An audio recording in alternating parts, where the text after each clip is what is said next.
दोस्तों, एक ऐसी कंपनी जिसका नाम आपने जरूर सुना होगा, आनंद राठी। 1994 से फाइनेंशियल मार्केट में active, 350 plus offices across India और services ranging from equity trading to wealth management. अब ये कंपनी अपना आईपीओ लेकर आ रही है स्टॉक्स मार्केट में।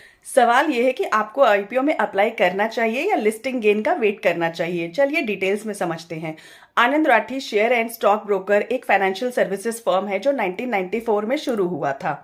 सर्विसेज में शामिल हैं इक्विटी और commodity trading, derivatives, mutual funds, portfolio management और वेल्थ एडवाइजरी। ये company retail investors, high net worth individuals और इंस्टीट्यूशनल क्लाइंट्स सभी को सर्विस देती है और इसका नेटवर्क 350 प्लस लोकेशंस में स्प्रेड है।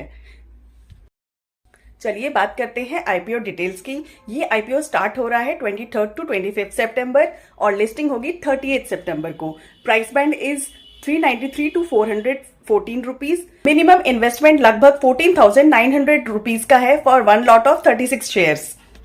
इशू साइज इज 745 करोड़ जो पूरा फ्रेश इशू है, यानी कि 74% वर्किंग कैपिटल और 26% जनरल कॉर्पोरेट पर्पस के लिए यूज किया जाएगा।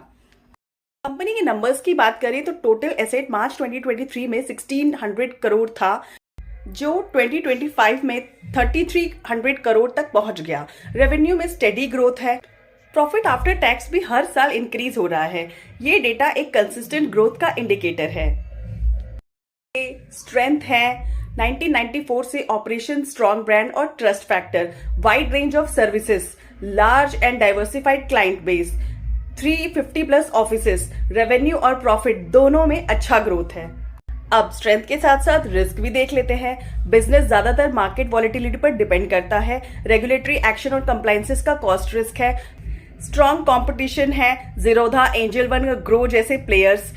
तो दोस्तों, आनंद राठी आईपीओ के प्रोज भी स्ट्रॉन्ग है और रिस्क भी क्लियर है। ये एक एस्टैब्लिश्ड ब्रांड है जिसमें ग्रोथ दिख रही है, लेकिन साथ ही मार्केट रेगुलेटरी रिस्क हमेशा बना हुआ है। तो आप लोग क्या करने वाले हो? अप्लाई, स्किप या लिस्टिंग गेन का वेट? मुझे कमेंट करके जरूर बताएं और मेरे चैनल को सब्सक्राइब जरूर करें ताकि हर नए आईपीओ अपडेट्स मैं आपके पास सबसे पहले लेकर आऊं।